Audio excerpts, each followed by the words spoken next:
Um, oh, I see some comments here. In Russian right now. In Russian.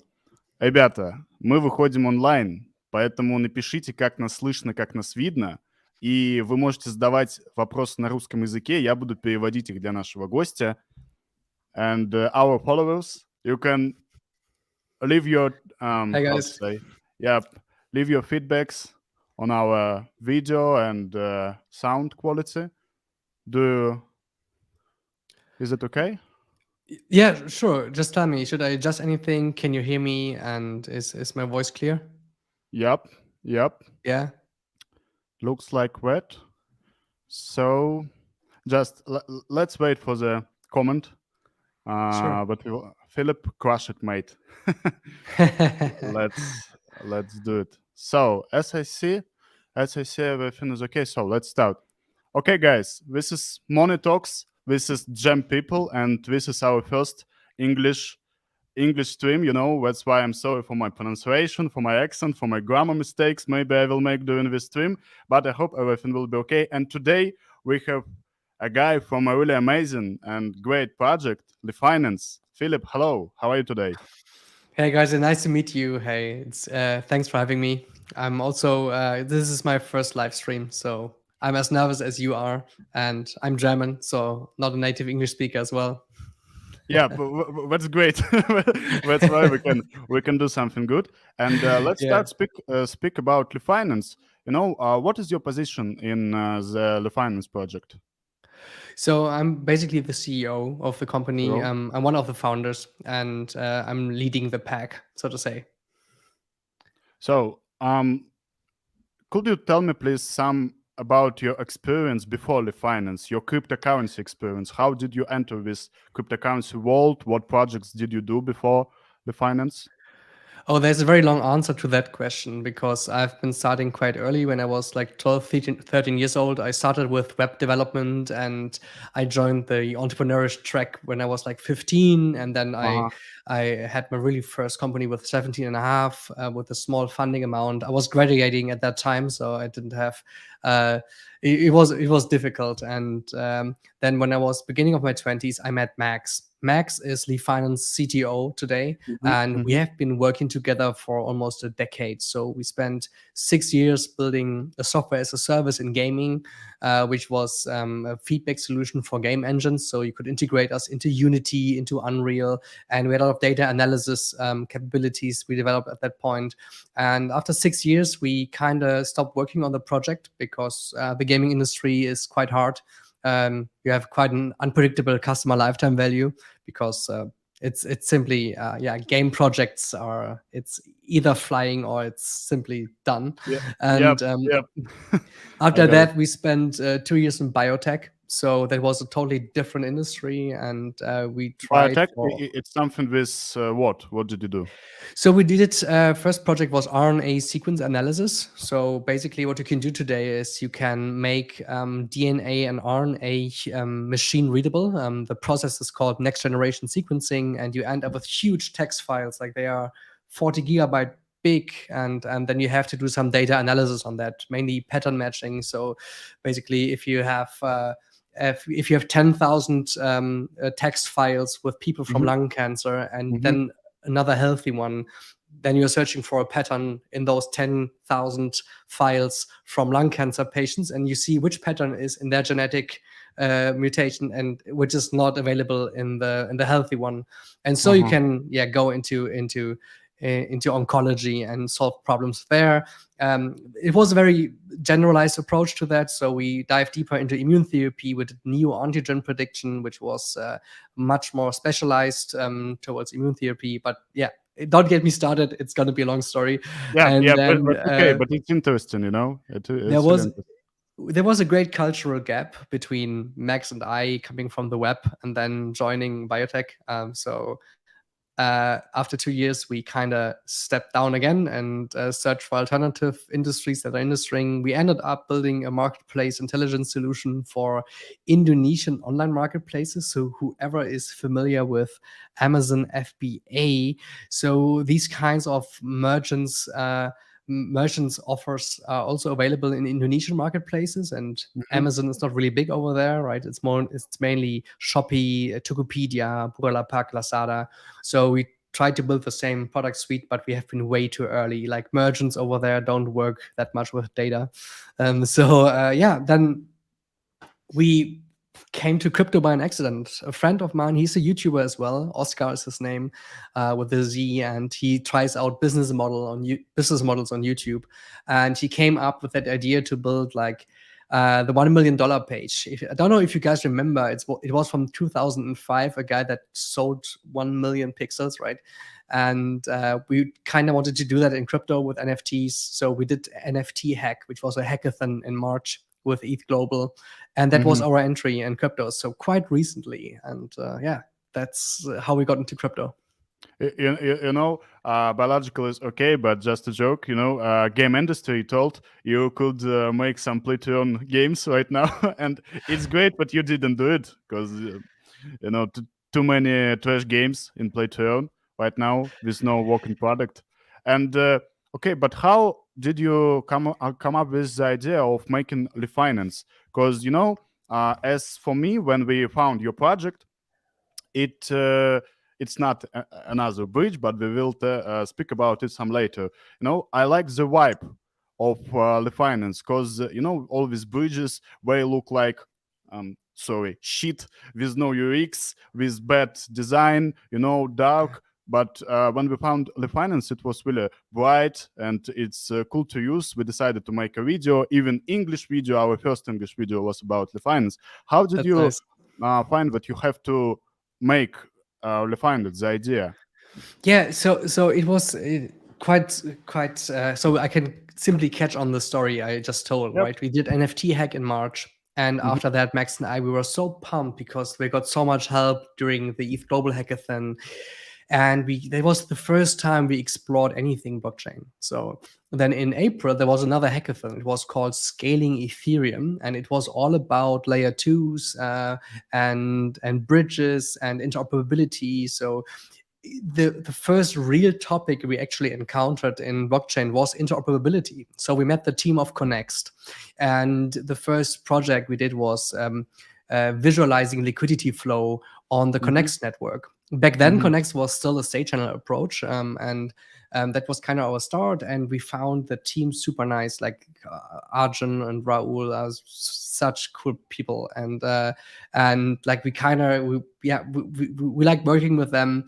And then we were like, okay, let's try to get a better understanding of the market. And then we learned, all right, more and more layer twos are coming up, more and more layer ones are getting traction. There are actually way more bridges available, around 50 bridges Yep. at that time. Yep. And we also saw like, wow, so now I have to use a DEX and a bridge and then a DEX again just to get one asset from one chain to the other asset on the other chain. And as we were new to the industry and we were not used to it, but coming from Web 2.0, all that mindset of abstracting away, using APIs here and there, if you build a software as a service today, you plug in so many third-party providers, it comes totally natural that you try to abstract things and offer them step by step as a service. And we kind of took that mentality and we're like, someone needs to aggregate all these bridges, also being able to provide fallback solutions and connect these bridges to the dexes and dex aggregators on each chain. It Yep. was it was pretty clear to us, like very early on. And that was how we came up with Li.Finance already in May, like 2 months in. Yep. You published Medium post and Twitter thread too about why the finance is not just another bridge. And I Yeah. don't know who did it. Who did this post? I will tell the finance. Okay, your team posted, and you was speaking about multi-chain, yep, and bridges, and what problems can you meet with can you meet using these bridges, and blah blah blah blah blah. Really cool article. We posted it on our Telegram channel, Russian, also on English. But Nice. right now, yeah, Yeah. I heard your story about the finance, but let's do it by points. Point one, point two, point three. Why the finance is not just another or a new bridge? Yeah. So essentially, A bridge is a very complex endeavor. It's hard to build a bridge because you have that interoperability trilemma. It's basically it's a blog post by Arjun Bhutani from Connex. I highly recommend to read it. It Mhm. gives you a better idea why it's hard to build a bridge. And these people have been in the space for such a long time. They are able to do it, to pull this off. For us, it is. As we see so many bridges available, it's clear that we will focus on aggregating bridges. So basically, we provide one interface whereby you can talk to any available bridge. That's the idea. So we are basically abstract that away. So if you are a dApp developer and you want to onboard your users from other chains, instead of implementing just one bridge, you would have to implement multiple bridges anyway because Yep. you want to give users from all chains access to your dApp, right? So you need more than one chain, and also we have to say that it's quite early for those bridges, so they are getting updated frequently. They have downtimes. They sometimes they run dry, so they run out of Mhm. liquidity, and Yep. there's so many issues around that. But at the same time, this ecosystem has pressure to keep up momentum, right? So we Yep. need to Yep. get dApp developers to come in to build new products. We need to make it easy for users to switch assets and chains.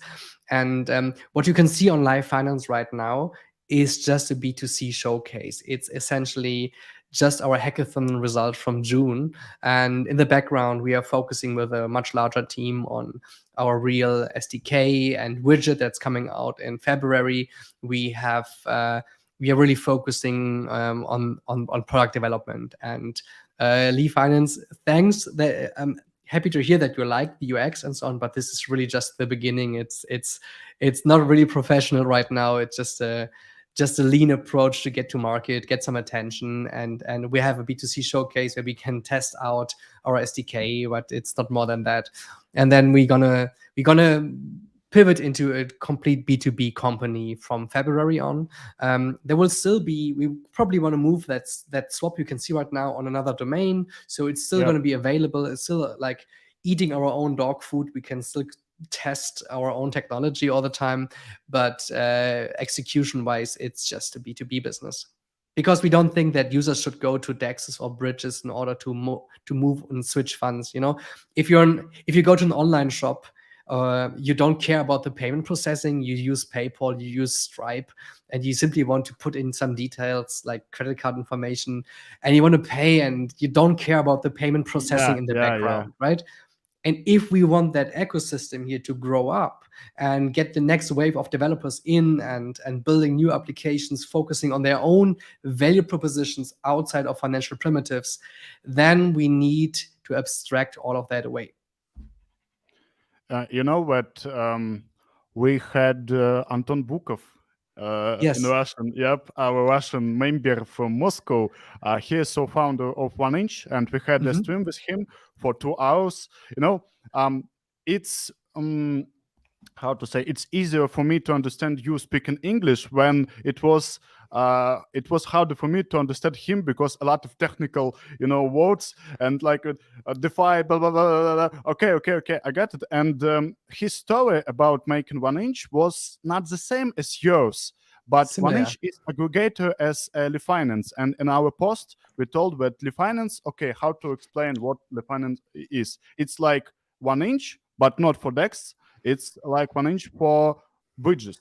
Yeah, put everything Exactly. in one place. And you know what? Now we had communications with Bukov, and I asked him about DeFi because for us, of course, who are working in crypto 24/7, it's okay, you know, to swap tokens from one bridge and go to another to pay someone's salary for swap on Ethereum, for example. But for ordinary people who use crypto, for example, where they have free time to use DeFi, it's nonsense. You know, it's crazy because no UX, no good design. You know, everything looks like, I don't know. You just started the internet in 2005, for example, and especially I told it, and I would like to repeat that I and my team we liked the design and the idea of this easable access to DeFi. So as I see for now, yes, some people, some guys are writing in the chat that no liquidity for some pools, add more liquidity, and we told the same in our video. And for example, I tried to swap, I don't remember, Matic to Ethereum, for example, and there was no liquidity on Li.Finance. But yes, it's better, but it's better version. But in the future, Li.Finance can become 1 inch, but for bridges, and it's easy. Everyone will use it because of community, because of interface. So my next question, you told about problems developing Li.Finance, but can you tell point by point the same about what problems did you meet during your developing?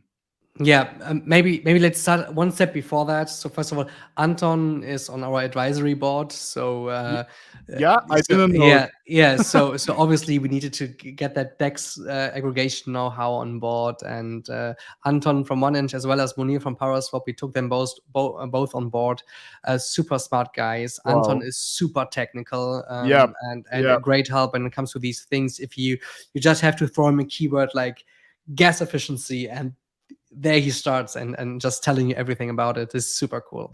yeah, And yeah, you're right, like 1inch is a DEX aggregator and we are a bridge aggregator. And in fact, it doesn't stop there, as bridges are mainly focused on native currencies and stable coins, at least as of today. yeah, We connect these bridges to DEXs and DEX aggregators. So 1inch is on BSC as well as on Arbitrum. If we have a bridge like Connext or Hop or Synapse or whatever, we connect these bridges to the DEX aggregators, and that way we facilitate cross-chain any-to-any swaps. So back to your question. Sorry, your question was again that you. My question was about problems, how to say, troubles you made developing Li.Finance. You told Yes. about some problems also in your post. We will add it in our description, of course, after the Yes. stream will end. But could you please tell not only technical problems, but maybe some psychological problems? Crypto, is really hard Oh, okay, for okay. people. Yeah, So in general, problems developing Li.Finance, I think so. So one problem is that we are inheriting any trouble the bridges have, right? So the bridges yeah, run out. The bridges run out of liquidity. You can't provide liquidity at Li.Finance, at least for yeah, now. It's not up to us that there's liquidity available. We are simply inheriting the liquidity problems from the bridges we aggregate. And that also means that if there is no liquidity available on Li.Finance, nowhere else is, because we aggregate the bridges. In the future, we're going to fall back to native bridges, but they are more, they cost more and whatever. So the more bridges we aggregate, the less there will be the problem of any liquidity issues. So inheriting issues and working around that, for example, Connext and Hop, like recently they had to scale up their routers and bouncers. So the part in the middle at Hop, it's called bouncers. At Connext it's called routers.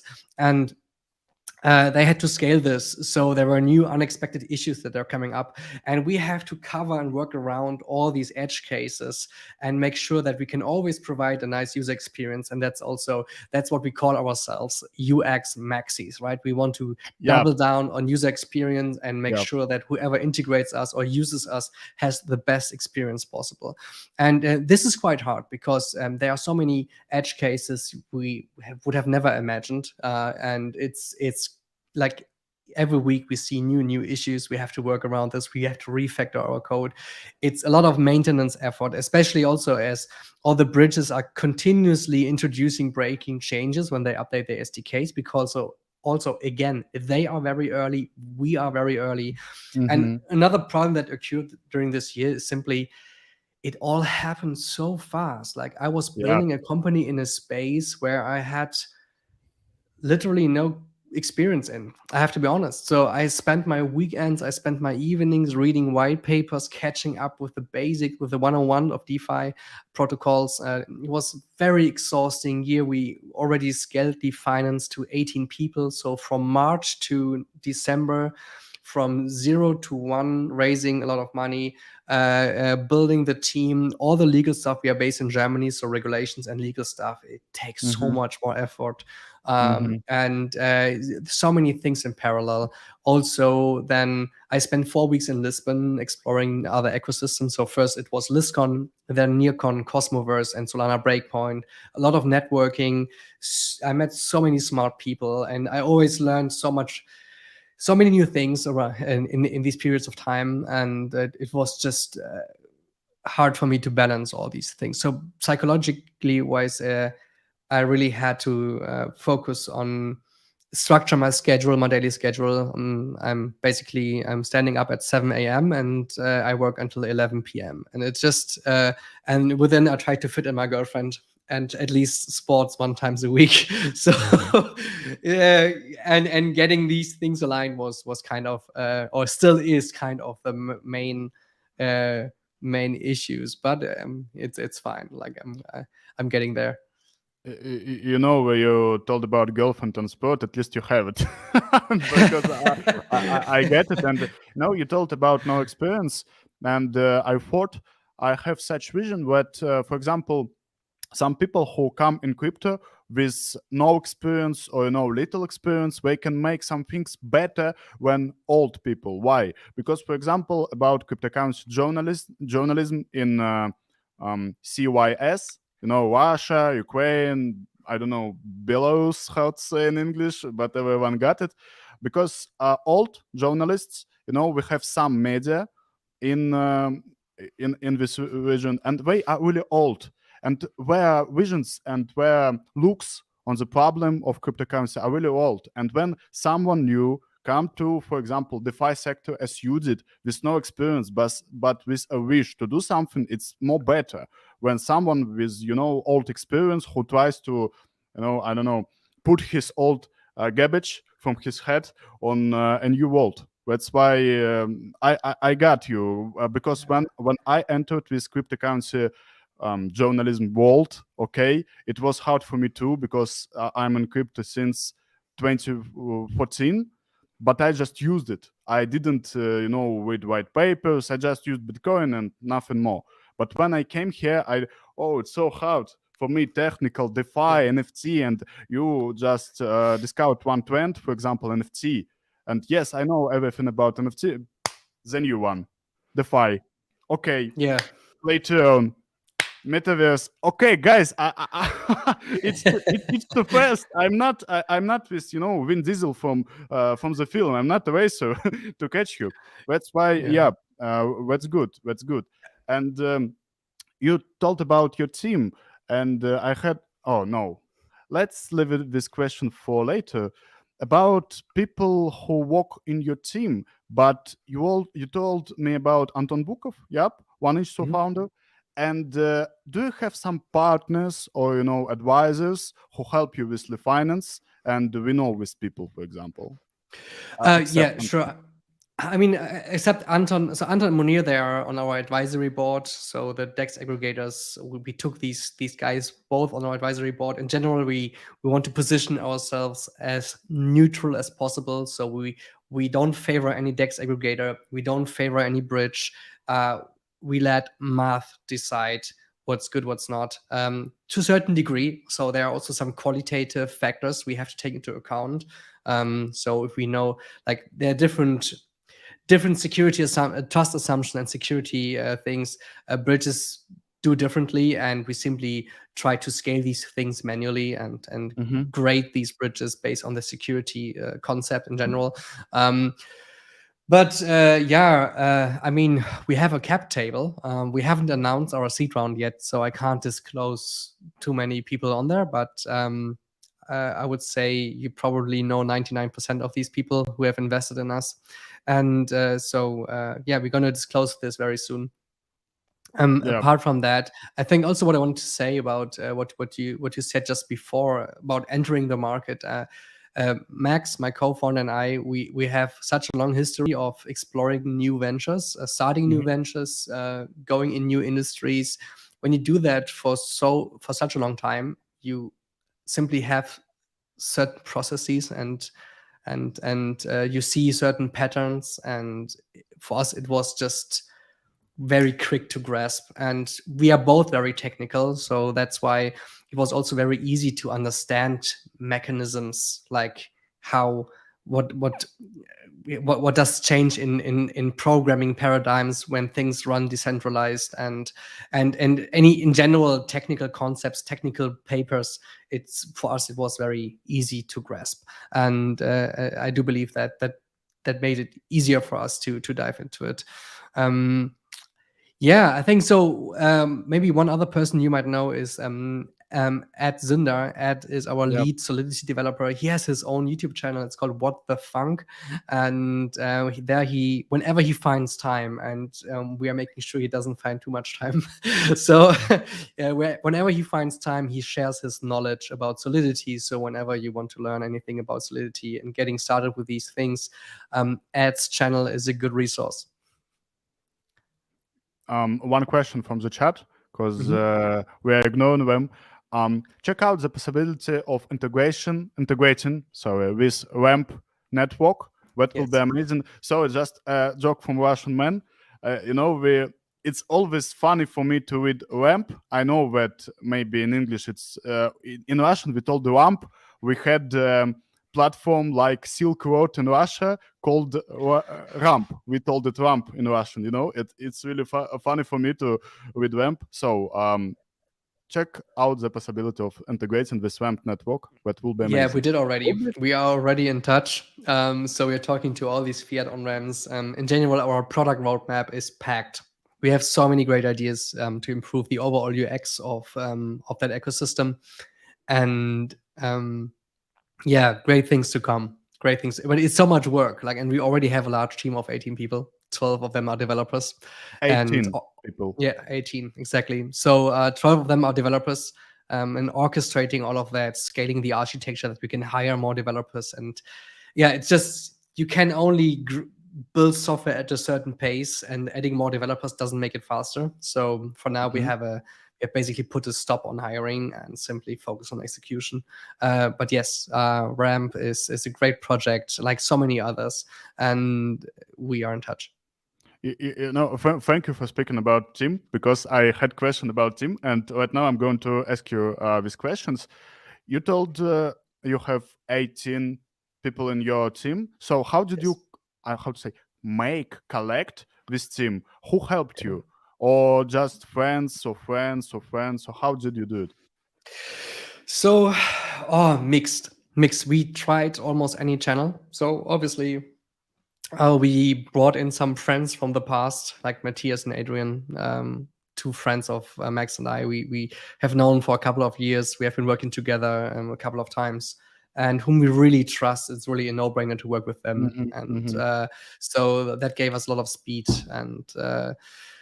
And then Ed, our lead Solidity developer, actually I spent some time with him on Bali last year. So because of COVID, I was stuck on Bali, and he as well, so we couldn't fly out. I'm sorry for disturbing you, but because of COVID, I was yeah, that's really sad story. That was it was so sad. Yeah, the weather was so good. It Yeah, was really I bad. I had to visit CZC every day, with sun. Sorry for Yeah. disturbing. No, it's the core team and a few of the first developers we have known beforehand. We tried everything from posting jobs, tweeting jobs. When we reach out to the obvious GitHub, Discord channels like Sheet 256, and then Gitcoin, and we have been part of Kernel in June, so we also tried the Kernel channels. So we use different social media channels. We did LinkedIn postings. We did we added a passive recruiter. I think passive recruitment is a good strategy. It's expensive though, so you pay like a huge chunk of the person's salary in order to hire a person, but it's worth it. That takes off a lot of pain for us. And yeah, we also got a lot of inbound. So I think many people got what we are building.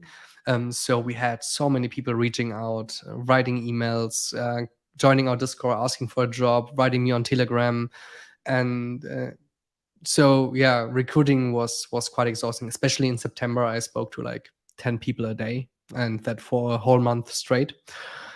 So yeah, we also simply put in the work that was necessary to hire a big team.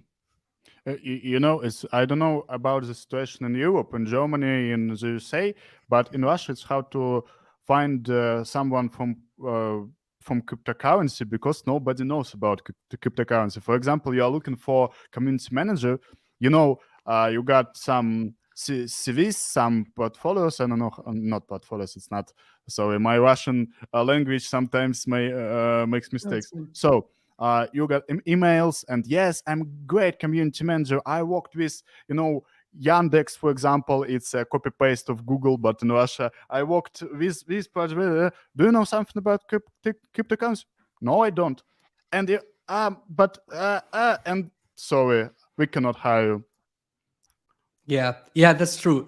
So from day one, it was pretty obvious to us that we have to simply accept that we have to onboard people ourselves. So we put a lot of effort into knowledge management, preparing a certain list of resources to get people onboarded into crypto, like getting them from a rough interoperability level to typical DeFi stuff and technical explanations. Also, multiple articles about bridges and so on, just to get them started. And we essentially make them read these things, and we're now in the process of employing a greater knowledge sharing. So we have 2 researchers in our team simply diving into all the bridges and making sure that we find a good assessment framework for bridges and find a good system to grade them based on different things like security and whatsoever, right? And we make sure that we share that knowledge within the team. We write down a lot. Knowledge management is one of the key things here. Yes. And then you can onboard people. But yeah, of course, we always prefer to hire people with some prior crypto experience, but also it depends on the position, right? And community managers, like those people, we hire them out of the community. Like I wouldn't put a community manager position like publicly. We simply hire the most engaged people out of our community, and luckily there are plenty of them. So we found really solid ones. We just hired Kai. He is so good. We are so happy that we found him, because he does such a great job. Yeah, shout out to Kai. Yep, you mean on Twitter. Especially on Discord, and that's a much more exhausting channel, right? So Twitter, to handle Twitter is okay, but by doing a good job on Discord, like that's energy draining, and he does a really good job, also communication wise and all of that. Thank you again, because I had the question about Discord. It was the next one, and you told about Discord. That's great conversation. I really like you. Let's continue in this way. Now about Discord. You have your Discord server, and I liked it. I'm aware we have a special chatware, and I liked your Discord because of vibe. Because we in Russia, for example, in Ukraine, people still work in Telegram because it's closer to us, and because Pavel Durov, the founder of Telegram, it was a Russian guy who was kicked by government from the country, and everyone is using Telegram. But as I see, right now, cryptocurrency world, cryptocurrency people are going to are migrating, to be honest, on Discord. And every Discord server have its own vibe. I really like your Discord vibe, because it's always funny pictures, funny texts, not just you entered another one bridge, just information, we did it, we didn't do it, but everything with a little bit humor, stickers and blah blah blah. But what additional value does your Discord have except news, apart from news? I mean, of course, there's that exchange just around our product. That's the obvious main thing, and being able to provide support. So sometimes people are worrying about their funds that they're that they are lost. So your funds are not lost. Your funds are just getting stuck sometimes, Yeah. and it's it Yeah. it not it. So it we are the least reason for that. It's mainly it's the bridges, and they are like they are pointing fingers to the chains. So often BSC has a lot of problems, for example, right? So but also Polygon can be quite unreliable. So Yeah. like RPC's price changes. It's there are so many reasons why your transactions seem stuck, but then um, you can you can then improve on. Uh, yeah, I mean, you can continue your transfer or recover your funds at a later point of time. So, but yeah, so it's support. It's for the fun, but it's also about if you want to learn about interoperability. We are currently launching a newsletter, so there will be weekly news and everything summed up. So everything you've seen on DeFi today, Bankless and Daily Dry. So Yeah. we pack together anything that's related to interoperability and cross-chain, and there's a dedicated newsletter just for that we are preparing and curating and sharing.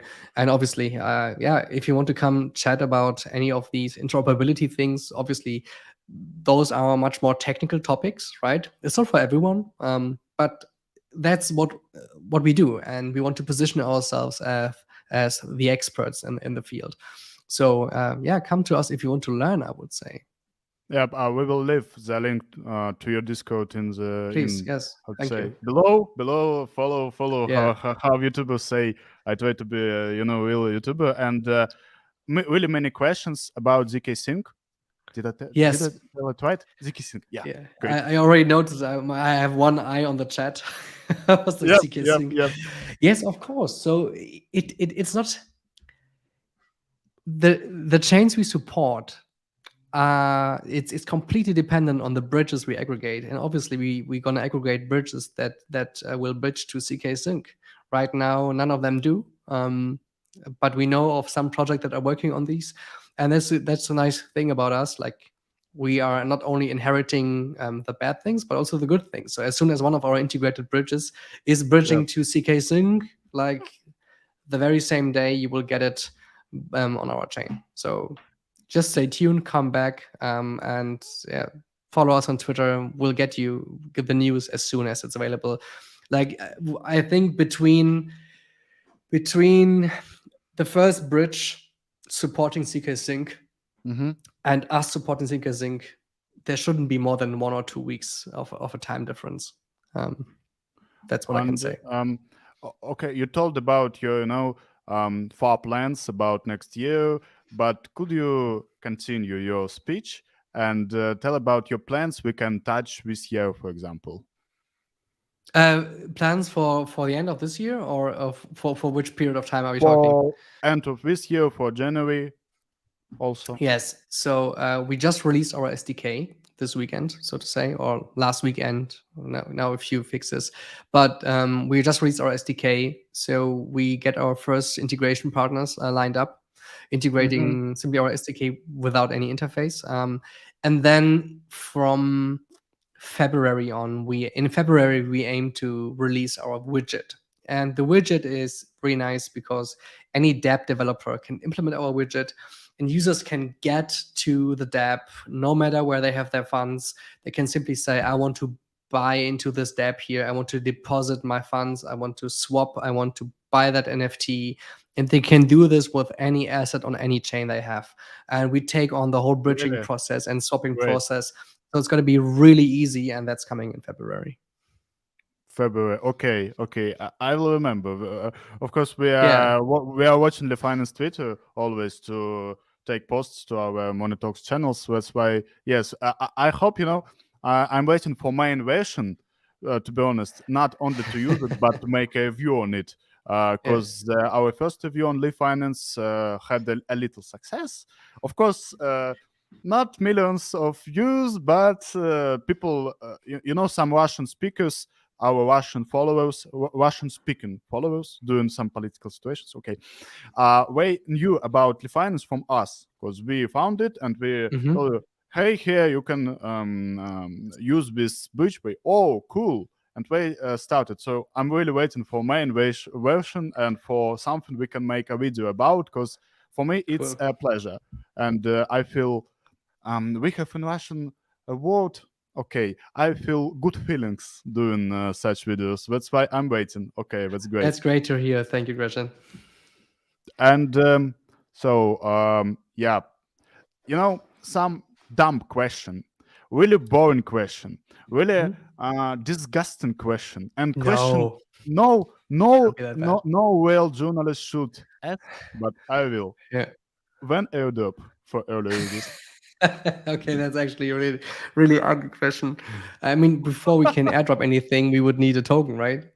And right now, that's not up for discussion. We really want to solve a problem. Max and I, we really like to solve problems, build companies. We enjoy the whole process, and we want to build something sustainable.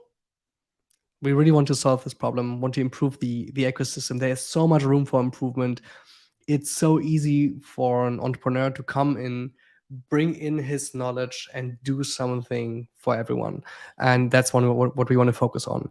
And when we feel that we have product market fit, so if we feel like, okay, there is great adoption, it's viral, people are recommending us, if we have that feeling, if we have felt product market fit, then we can focus on a token, bring out a token, and because a token is an additional product basically. So you Yeah, have to you have to develop it, design the tokenomics. It always has to be part of any decision you make, and things become political, and this is just very distractive, and it's not the right thing.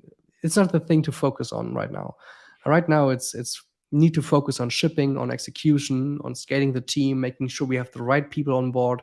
And once we are at a point where we feel really happy and proud about what we have built, and other people feel the same way, and also the people like you that supported us from the very beginning, if you feel like, guys, like, this is great, then we can launch a token.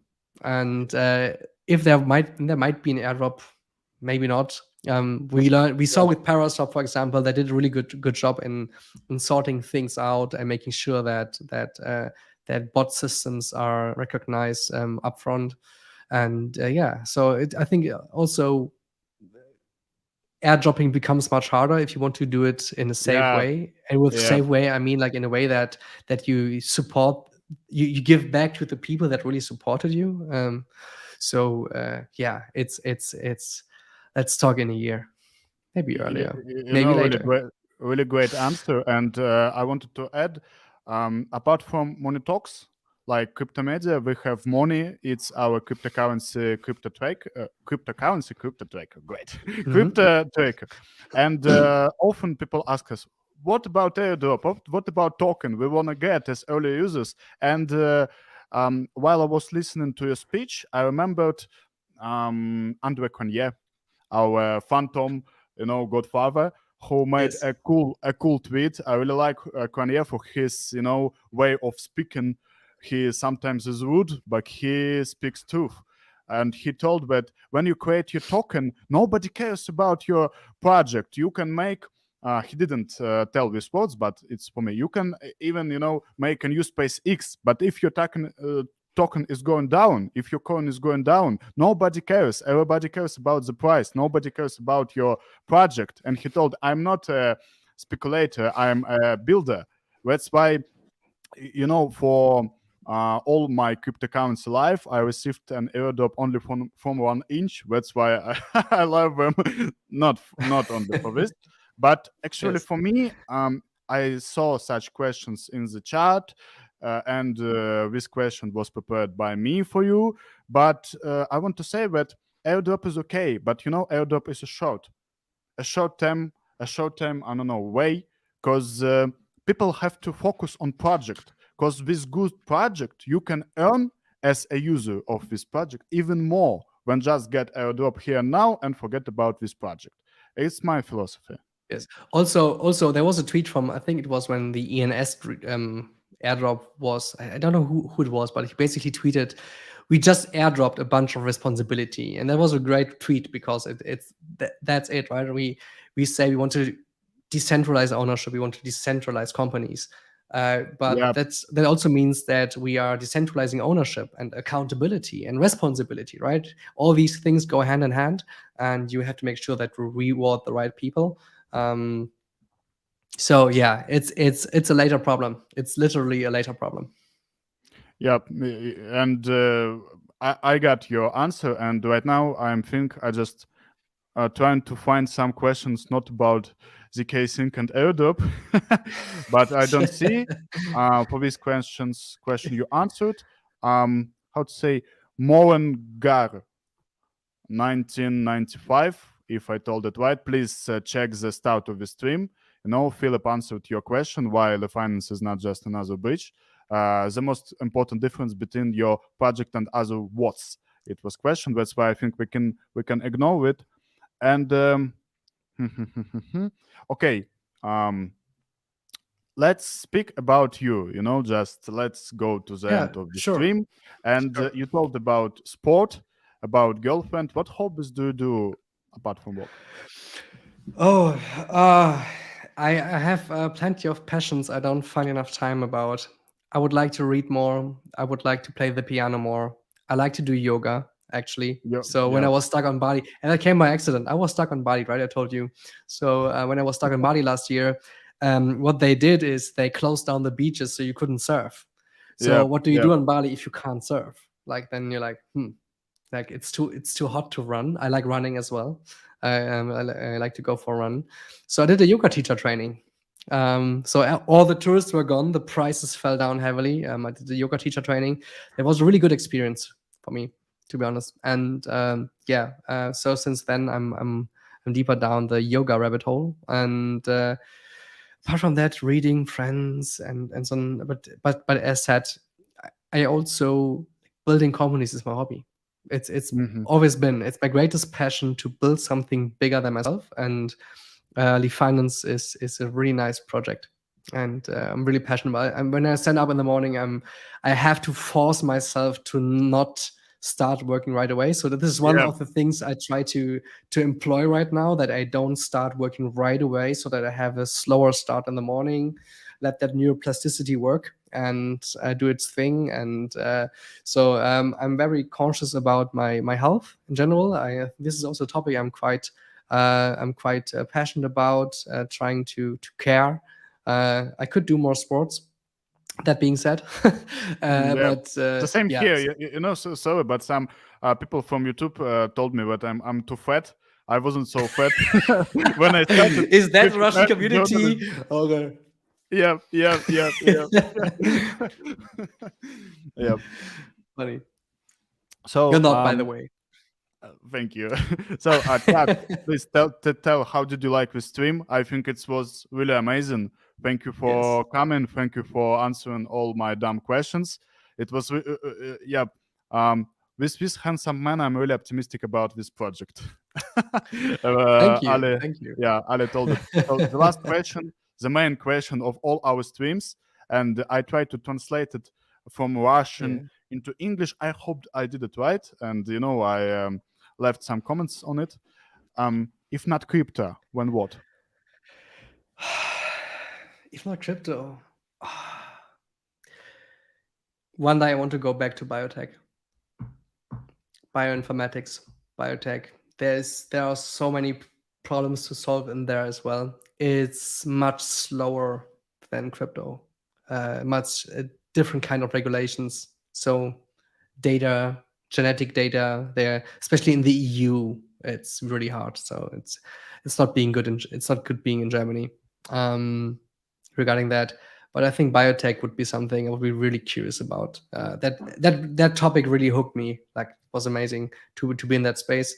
But if not that, probably some data stuff. Data aggregation was always part Mhm. of our endeavors in the past. And yeah, regarding the end of this, this podcast, thank you so much for having me. Like, that I really enjoyed the conversation, and Yeah, thank you me too. so Me too. much for the support. Yes. I was nervous during the whole day because Russian streams, okay, I can see it and speak, blah blah blah blah blah. But with English, and also Li.Finance, because I really like your project, and it's not just because you came to our stream. Really, I use it, and I really like it. So I thought that, oh shit, I can tell some shit to this man, and he is a CEO of a project I like at English stream. But it was really great, really great. We will invite you next year in February. Nice. Yep, I would in love to come February back. Yes. to speak about how to say your updated product. Yep, Yes. or also about airdrop. Once again, I'm Once again joking. about airdrop. I'm All right. joking. Thank you Yeah. for coming. All guys, you can follow us. We will leave all links to the finance, Discord, Twitter, website, and your last Medium post as well. You can follow Monitox. You can follow our Telegram channels. Thank you for coming, Philip. It was really great. I feel like I am on moon to the moon. As we talked about. Thank you, man. It was such a nice conversation. I would love to come back at some day, and yeah, like we're gonna stay in touch for sure. We have our Discord channel, right? So In 3 or 2 years, I hope I will tell to my friends, this man you see on Forbes was at my stream. That's why I wish you all the best, and to the finance too. Thank you for thank coming. you, Grace. Thank you so much. Have a Goodbye. nice weekend. Bye bye, guys. Thanks for listening and watching.